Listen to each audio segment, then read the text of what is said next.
There is a house on a hill, and there are people in it, and they're nice, but not really.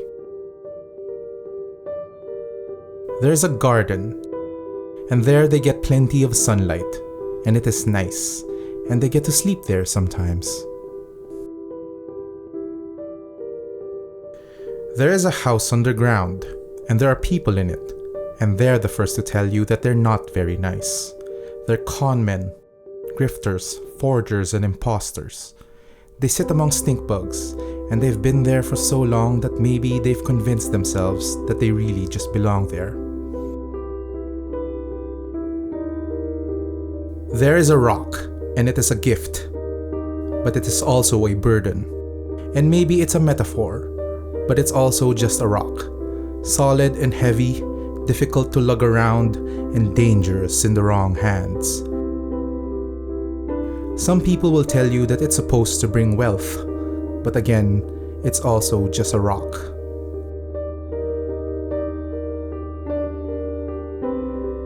There is a line, and it cannot be crossed.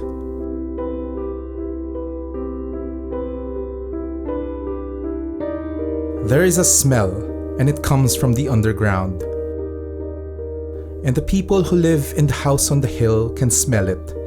And the people who live underground try to imagine a life in the sun, a future where they aren't just garbage to be washed away in the rain.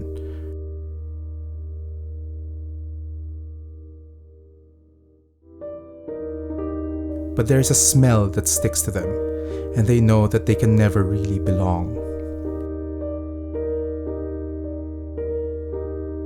There is a world, and it is nice, but not really. There are houses on hills and houses underground. There's plenty of sun, but it isn't for everyone. There are people grateful to be slaves and people unhappy to be served.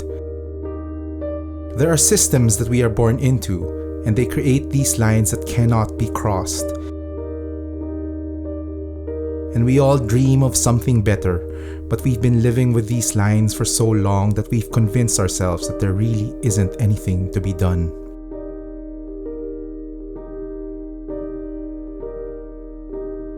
There's a knife, and it doesn't do much in the long run, but there will always be some satisfaction in crossing some lines.